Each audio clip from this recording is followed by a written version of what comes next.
9, 110 runs, 33 home runs, 117 RBIs, an on-base average of 410.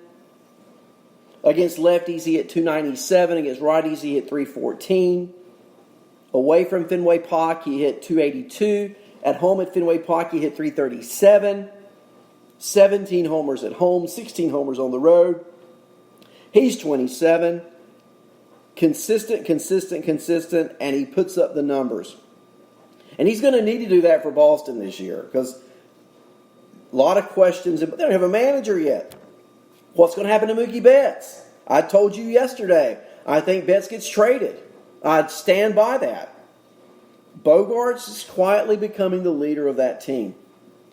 And he puts up the numbers to back it up. Number 9 on my list of shortstops and still in my second tier.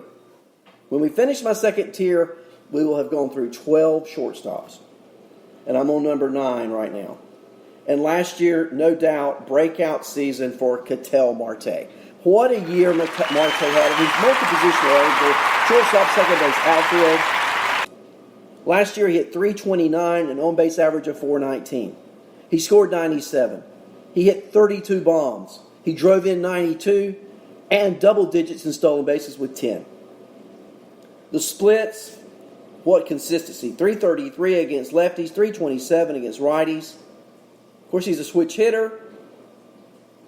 12 of his homers came against left-handed pitching. 20 came against right-handed. A little more power from the left side when you look at the ratios. But he gives you numbers on all categories. And he's entering his age 26 season. What's not to love about Ketel Marte? Number 9. And here's my point. I want to pause for a moment as I start with number 10. But in these top 9 shortstops, you're getting average, you're getting on-base average, you're getting power, you're getting RBIs, and at least over half of them are giving you are giving you stolen base numbers too. And I'm looking for a shortstop, if I'm drafting early, who gives me numbers across all categories. Lindor, Story, Bregman, not so much on stolen bases, but Lindor, Story, Turner, Tatis, Baez, Bogaerts, Torres, Marte can all steal you some bases. And number 10, that's his mantra. He's a stolen base magnet. Not so much with home runs, but stolen bases, wow. Entering his age 24 season, Alberto Hernandez of the Kansas City Royals, who only hit 263. So that's why he's down to number 10 on my poll here, and he's in my second tier. And he was injured last year, remember? He underwent shoulder surgery at the end of September, but all reports are saying he's going to be ready to go opening day. He had 43 steals in 102 games. Wow. But what's debilitating is his 29.8% K rate and his low 4.3% walk rate. If you draft Alberto Mondesi, you're drafting with stolen bases totally on your mind. 20 home runs in a season? I don't think so. I think he's more of a 15 to 16 home run kind of guy. But he's going to steal bases at a record clip, and why wouldn't he? Kansas City, they're going to be run like the Roadrunner. Next on my list, number 11, Jonathan Villar. Going from Baltimore to Miami, a definite change in ballpark. He had a breakout season in 2016.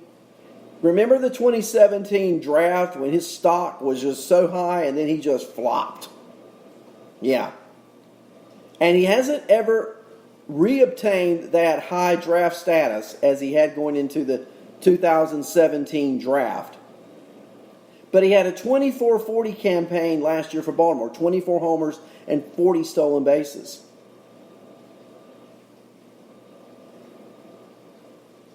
So, Villar, average-wise last year in Baltimore, 274. He had an OBA of 350, and he scored 111 runs. Looking at last year's numbers, he gives you runs, he gives you home runs, he gives you RBIs, he gives you stolen bases, and his average doesn't kill you. Why can't he do that for Miami? Why can't he steal bases? I don't know about the home runs. Maybe that falls off a little, but he's certainly got some pop in his bat. Do you see him hitting 20 homers? I do. I think he can hit 20. I think he can score over 100 runs. I think he can steal 40 bases. I think he can drive in 70. Batting average, if you can hit 275, I'm happy with that, with the other numbers. He gives them to you across the board. And so I've got Villar at number 11. And here's where the mighty have fallen, number 12. And this is my last shortstop in my Tier 2. But boy, have the mighty fallen. How long ago was it that, you ready? A 27-year-old Manny Machado was in your top 2 rounds. And now I've got him ranked as my 12th shortstop. Oh, Manny, say it ain't so, but it is. And here's why it is. Last year, Manny Machado only hits 256. Now, he just started this $30 million a year season last year.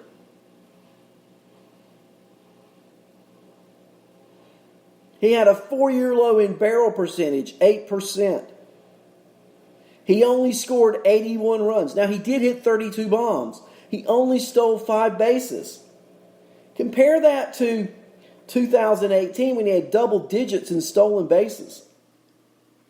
Manny's production for Manny way down in 2019. Ballpark? Maybe. Big contract? Probably. But he comes in number 12 and last in my second tier of shortstops. Chappie says Machado is a value. Here's the thing I want to argue on the other side of Machado. Do you really think he's a 256 hitter, chat room? I think he's better than that. I know he's better than that. And even in a down year, Machado hits 32 bombs, scores 81 runs, and drives in 85. I'm expecting better numbers, but I'm only looking at where he compares to the other players. Could he come in ahead of Jonathan Villar? Certainly. Probably should. Let me change that now. Let me make Machado 11 and Villar 12. Okay? But looking at the other players ahead of him, I've got Mondesi at 10 because I love the stolen bases. I've got Ketel Marte at 9. I've got Xander Bogaerts at 8. I've got Gleyber Torres at 7. Maybe he could inch up to number 10 ahead of Alberto Mondesi, but I think he's behind Ketel Marte. I think he's behind Xander Bogaerts. I know he's behind Gleyber Torres, and I haven't even gotten into the upper tier yet. He's behind Baez. He's behind Tatis. At best, I think the argument could be Machado is my 10th ranked shortstop. I've got him at 12 as we head into Tier 3. Now, Tier 3, I want to talk about my 13th and 14th ranked shortstops, not at the same time, but close to the same time. Because my 13th and 14th, they very well could be 6, 5, maybe even 4 on the list. You're talking about value. I'm getting ready to give you 2 guys who I think are the best value at shortstop on the list at their average draft position and what I think they are capable of doing in 2020. My 13th ranked, Bo Bichette of the Toronto Blue Jays. I'm loving me some Bo Bichette in 2020. Now, I know last year it was a very, very small sample. I say that because he only had 196 at-bats. But in those, he hit 368 against lefties, 288 against righties, 270 at the Rogers Center, and 346 outside of Canada. 8 home runs outside of Canada. Bichette is 21 years of age. And like I said, Bichette, if he has the kind of year I think he can have, he could be as high as number 4 on my list. Great value, Bo Bichette. If you don't get Lindor, Story, Bregman, Turner, I'd wait a round or two, unless you're in a league with Phil Chaplin. Because if you're in a league with Phil Chaplin, you won't get Bichette late. And the same goes for yours truly. You're not getting Bichette late because I'm grabbing him.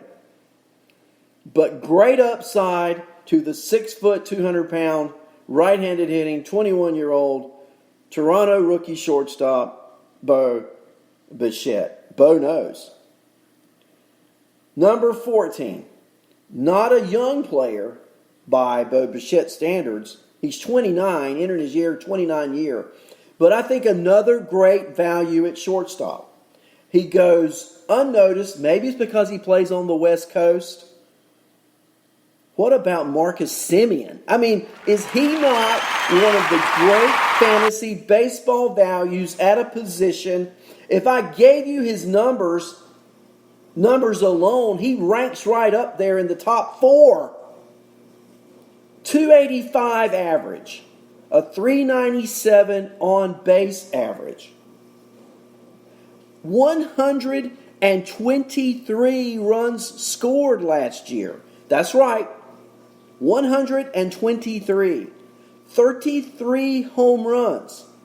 92 stolen bases. RBIs. 10 stolen bases. So double digits in stolen bases. Over 90 RBIs, over 30 home runs, over 120 runs scored, and a 285 average. And I've got him ranked at number 14. Frankly, I'd rather have him than Manny Machado. And I think Manny Machado stays as high as he does because of the name. You expect Manny Machado to have Marcus Semien numbers, and you expected Marcus Semien to have Manny Machado numbers. Yet, average draft position has Marcus Semien always behind Machado. So I'm going to go out right here and change my rankings. I'm going to put Semien ahead of Machado. So I'm going to move Semien up on my board right now on the air to number 10. I'm going to put Bichette at number 11. I'm going to put Valor at number 12 and Machado at number 13. I like both Bichette and Semien more in 2020 than I like Manny Machado for fantasy purposes. And the chat room goes wild, right? I mean, that's just why it's so interesting ranking these players. I mean, do you look at name or do you look at numbers? Semien. Now I go to my tier 4. Tier 4. And in tier 4 there are a few. And this rounds out my top 20. And really will round out my show. I'm going to give you a few possibilities, some wild cards. But as we look at the tier 4, number 15 on my list, and the first one in my tier 4 is Tim Anderson of the Pale Hose of Chicago. The Southsiders. Last year, Timmy Anderson hit .335 with a .382 on base average, which tells you he doesn't walk enough.